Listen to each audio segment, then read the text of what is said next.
Boom! What is up, everybody? Welcome back to Mount Mograph. As always, my name's Matt. Sorry for not posting a video in a little bit.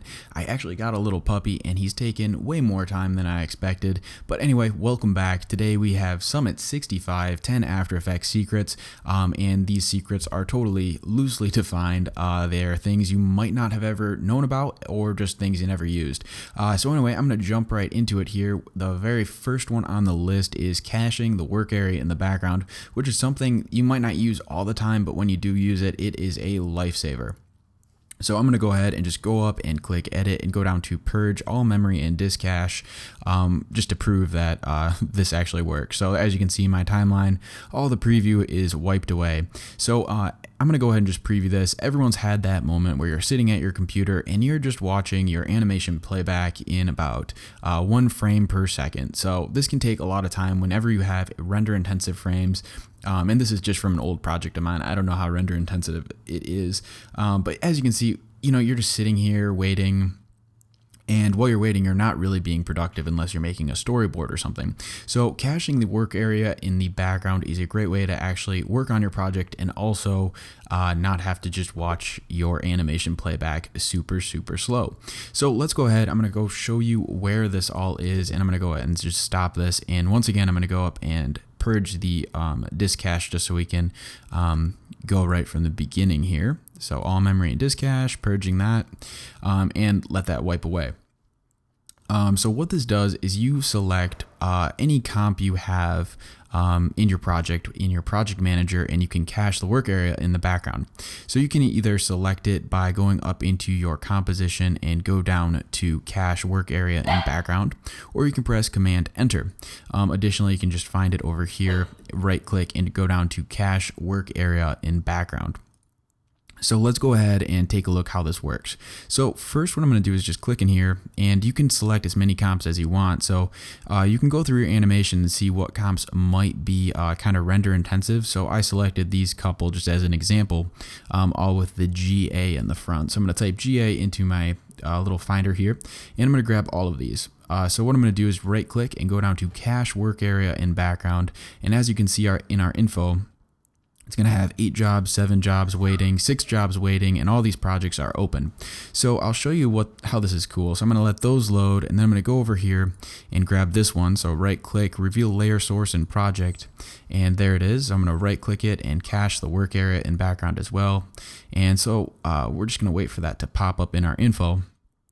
All of these have been opened, and now that one is also open. So from there, you can go ahead and just open up a new composition here and start animating away. So I'm going to just go do some stupid animation and kill a little bit of time, and maybe I will just speed this up in some kind of edit after the fact so you don't have to listen. So if the video jumps, that's going to be why. But as you can see, it's going to say, give you little updates as you're animating over here about how many of the frames have been rendered. So rendered frame 87 or 125 of 319, and so on. So here is the speed up, and I'll see you in a second.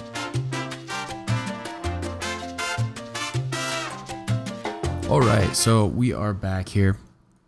And just in a second, you're going to see that the info panel is not popping up those updates anymore about how many frames have been rendered.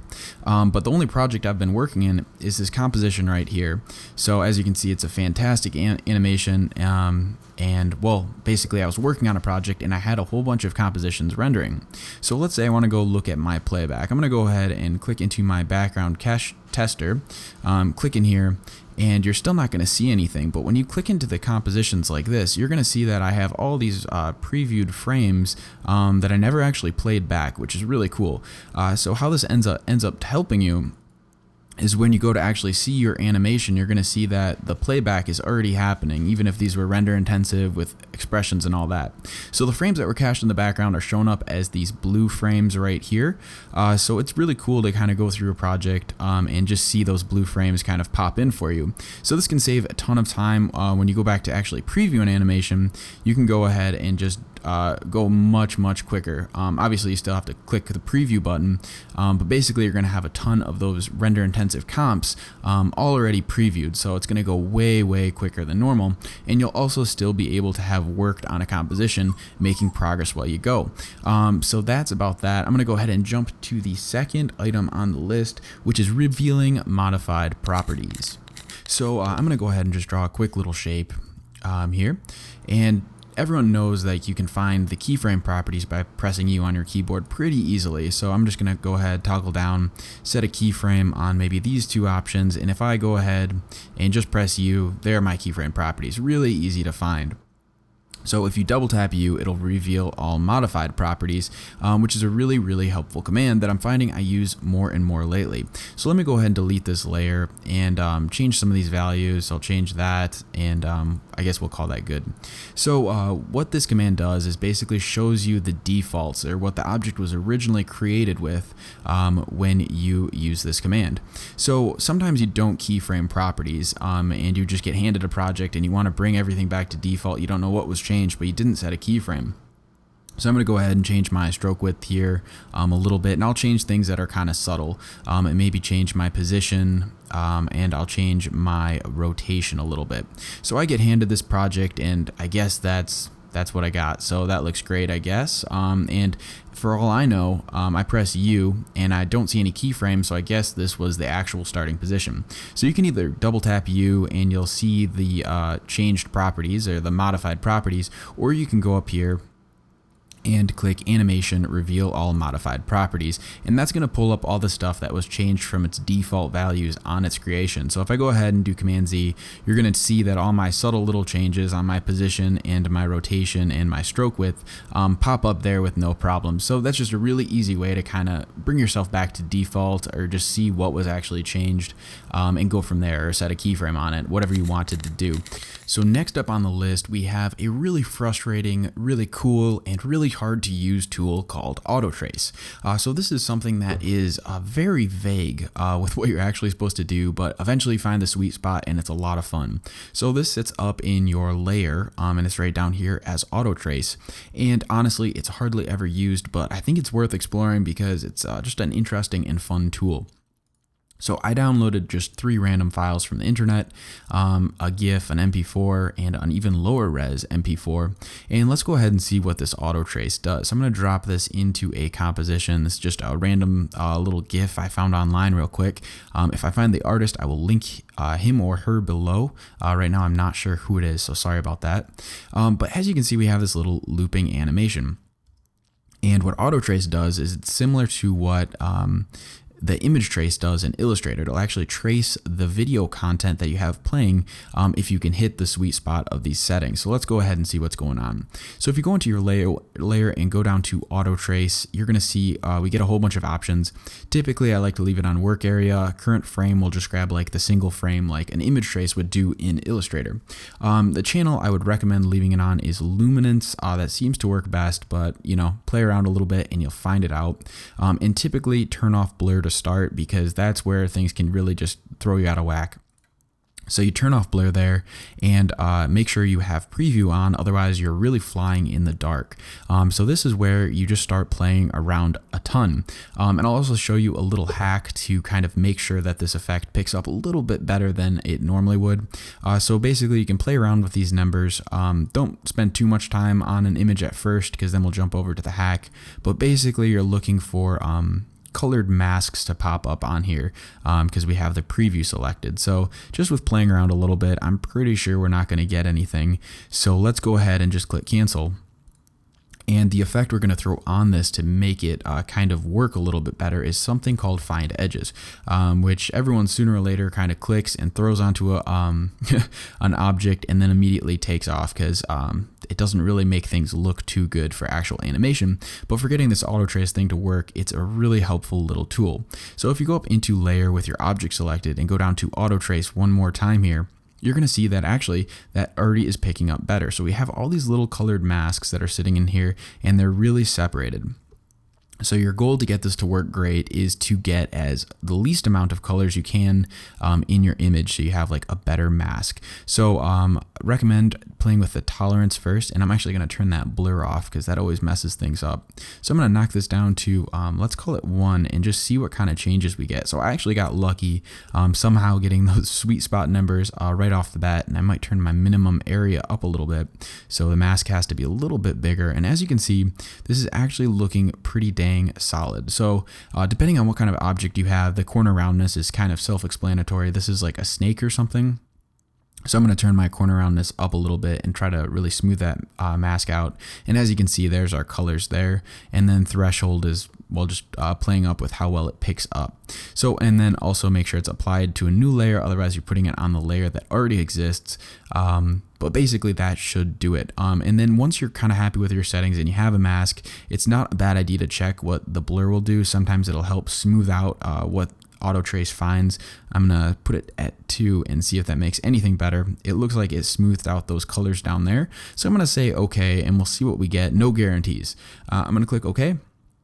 You're gonna see that auto trace has finished, and it has given me nothing very good. I have a bit of a trace with these 2 masks, but we could probably do better. So I'm gonna go ahead and do Command Z, click my trace test GIF one more time, go down to layer auto trace, and let's just turn that blur off and see if that helps out. So I'm going to click OK, and this time it looks like it's picked up a lot more for our object. As you can see here, we actually have a mask that looks somewhat like the object we're trying to get, and it looks like it actually did a pretty good job. So I'm going to go ahead and just delete this bottom GIF that we just traced.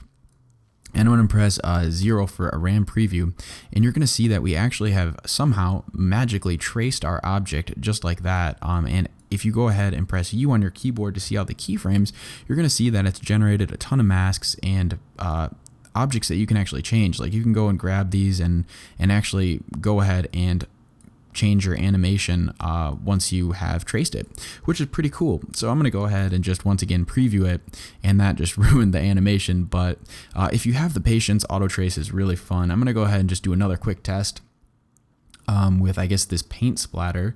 I will throw that into a new composition.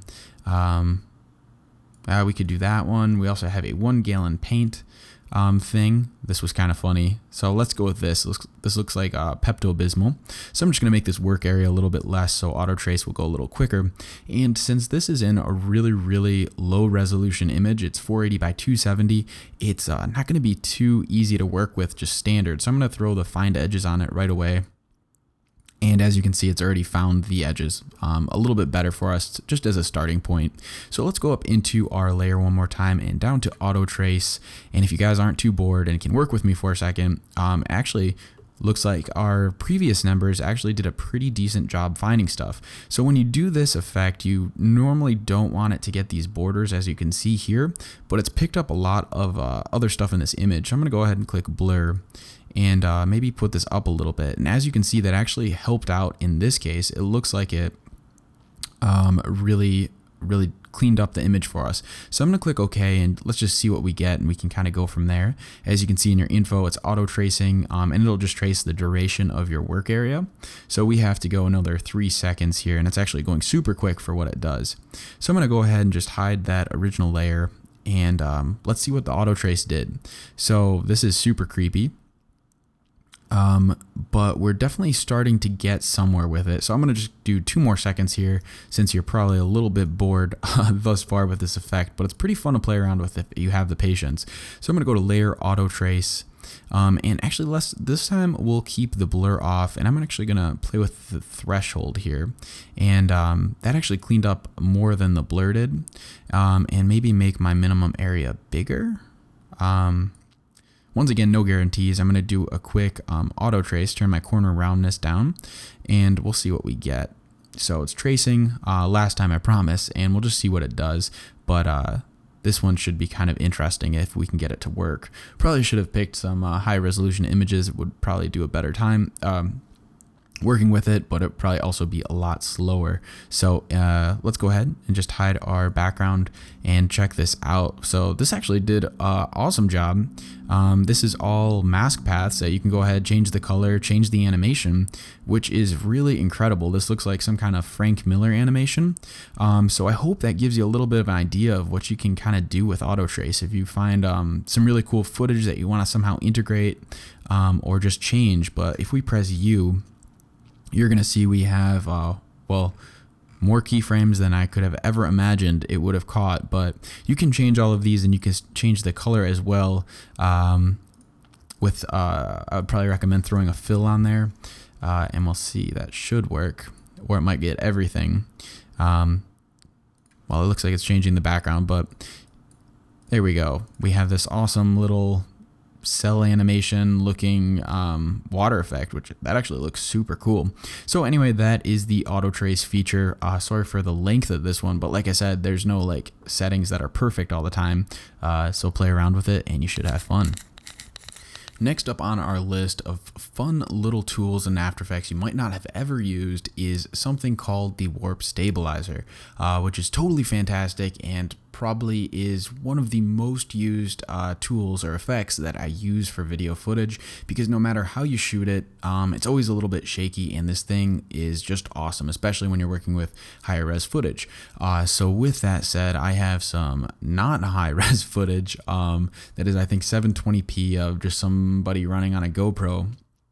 And I'm just going to preview it, and you're going to see that it is pretty shaky. And this is playing back in real time, and honestly, that would get pretty sickening to watch long term, especially when you have like these really nice smooth shots that you want to have for like a cinematic movie or something. You don't want to have all the little shakes or something if someone even bumps the camera. So what you can do is you can right click your video layer, go down to this option called Warp Stabilizer VFX, and let's just let it do the default, and we'll check out what it does. And this actually goes super quick, especially because it's lower res footage, which is why I ended up using it. But we're already at 75%, so just another second here. And there we go. There's our stabilization. So let me go ahead and play it. And obviously the footage was shaky and to begin with, but you're going to see that all of a sudden our footage is not nearly as bad. And this is just with the default settings. So I'm going to go ahead, duplicate this layer, and then just remove the effect. So this is a before and after. This is before and this is after. So how this little tool works is it scales up your footage. So the auto scale is up to 141%, as you can see right here. And you can change all this stuff. You can go into advanced features, and you can also turn up something called smoothness, which will smooth out your footage more, but also it'll scale in a little bit more. So now when you play it, you're gonna really have a much more stable footage. This is not the best footage to use once again, but this should give you an idea for somebody just running through a rocky trail with all kinds of bumps. The footage is relatively smooth, and actually it looks a lot better, in my opinion. And there's a couple different modes you can get into, but honestly the default normally works great. So once again, a before and after, and it also fixes like the horizon line. You'll probably see, so here's the horizon is kind of insane right now, but if I go to the after, it looks a lot better. It tries to straighten it out, and obviously you're going to push it on your footage, but when you shoot in a higher resolution like 6K or 4K, that loss is really not that bad. So once again, the Warp Stabilizer VFX, if you don't use it, it's really cool. Alright, so next up is absolutely essential if you are ever handing off a project, and this is something called collecting dependencies, which saves you a lot of time before the handoff. So I have a project over here, my project manager. It's already sorted into a couple different things, but as we all know, when you work with any After Effects projects, you go through tons of stuff. You have images, you have footage, you have image sequences, and you even have vector files.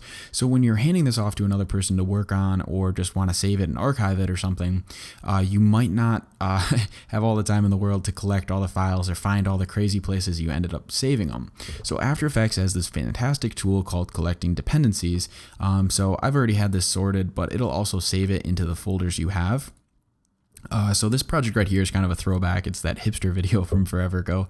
But I only have the one vector file in here, but let's say I can't find it and I just want to, like, you know, save myself some time and just hand this project off real quick.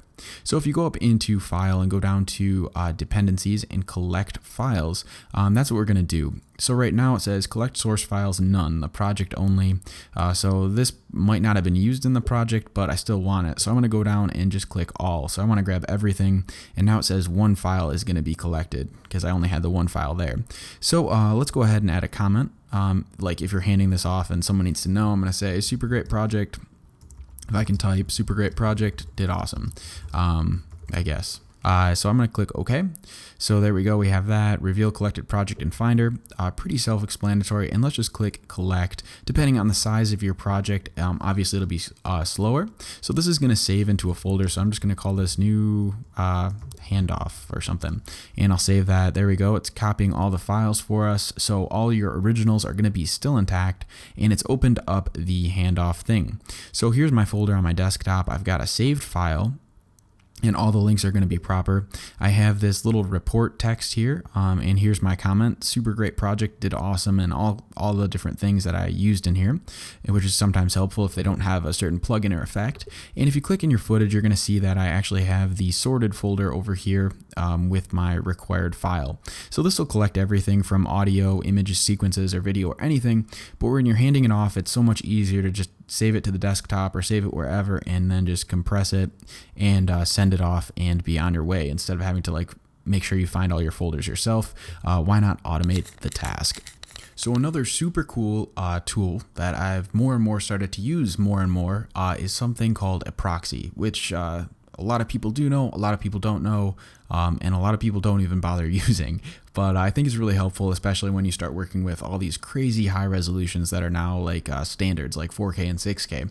So I have, once again, another little throwback project, just the little 1080p one, but just for the example. So as you can see, it is previewing, and let's see, so it's playing back in real time, but let's pretend it's not. And so this is like, you know, scrubbing through it is just not in real time, and that's kind of hard to work with.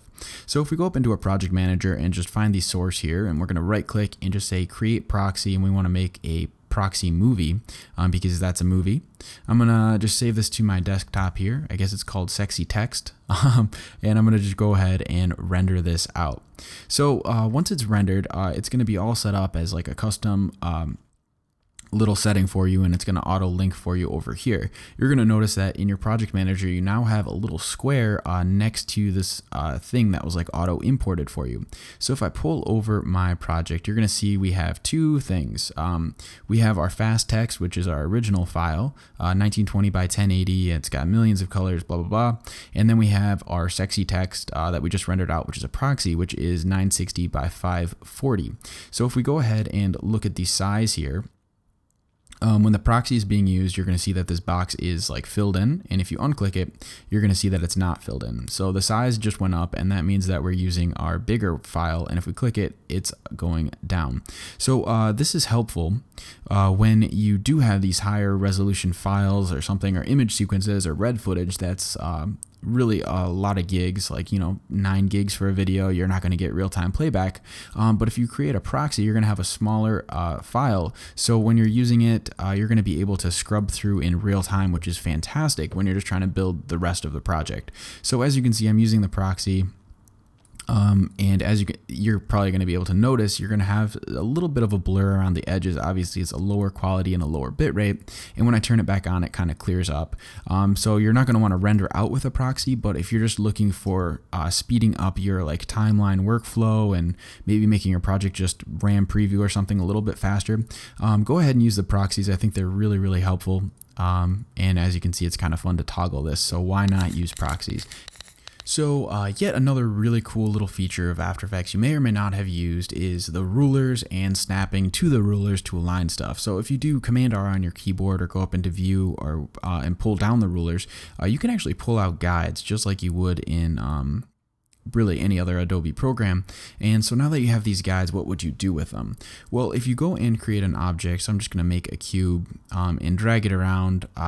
Let's say we want that, and maybe we want to duplicate this, and we want this to like be exactly aligned to the other one. Sometimes they can be a little bit hard if you're just eyeballing it, and you can maybe use the rulers a little bit and try to just match it up with your eye. But if you go up here and you click this option called snapping and click this little button here that says snap along the edges of layer boundaries and stuff, you can actually feel a snap. It's kind of hard to show in the video, but it'll snap into place, and it just makes placing your objects so much easier. You can also snap to like the guides you made, and it's just nice. So I recommend checking that out a little bit if you haven't. And then to get rid of these, you just actually drag them back onto the ruler, which is kind of cool. I used to try to delete them. Don't do that, they don't go anywhere. So this option is probably going to make a couple of you laugh because it seems really stupid, but if you're anything like me, I really hate that render sound that Adobe makes whenever you're done rendering a composition. You know, the super loud that always blows out your speakers and makes you jump. I had to find a way to turn that off, and luckily there is, and that is up in After Effects Preferences. Click General, and down at the bottom, obviously this is unchecked for me, play sound when render finishes. Check that off if you want to save your sanity and your speakers. And as dumb as that is, that's another little secret that often goes unnoticed. The final two little secrets of After Effects are kind of silly once again, but they can definitely be helpful. So in the graph editor, everyone's favorite thing, I try not to go there too often, but obviously you can look at your graph, and so zooming out, you can press Z and then Alt, and you can click out, and then you can also hold Z and you can frame up your composition. But a cool little thing is actually if you hold Alt and just move around your mouse, you can resize by going left or right, up or down, which is really a nice way to just go quick on your timeline or look around. Additionally, you can hold space just like for your hand tool here, and that also works for scrubbing through your graph editor if you didn't know that. And then the final little one, I'm just going to go ahead and duplicate a bajillion of these real quick, is you can use your hand tool for these layers. So whenever you have a ton of layers here, it's kind of hard to scroll through. Sometimes it gets a little jittery on you and it's hard to read, and you can use this guy over here, which is kind of the same deal. So I like to use my hand tool actually and just go through like this, which you kind of forget is there, at least I do. So I think that's helpful to use as well. So those are the 10 little secrets you may or may not have known about After Effects. Hopefully you learned something today, and hopefully you can use one of them in an upcoming project, or at least look at it and get frustrated and never use it again, like the auto trace. Anyway, thanks for checking out Mount Mograph. As always, you rock, and happy Monday now, but happy Tuesday, Wednesday, Thursday, Friday, Saturday, or Sunday, whenever you are watching the video, if you do. Peace out. Thanks.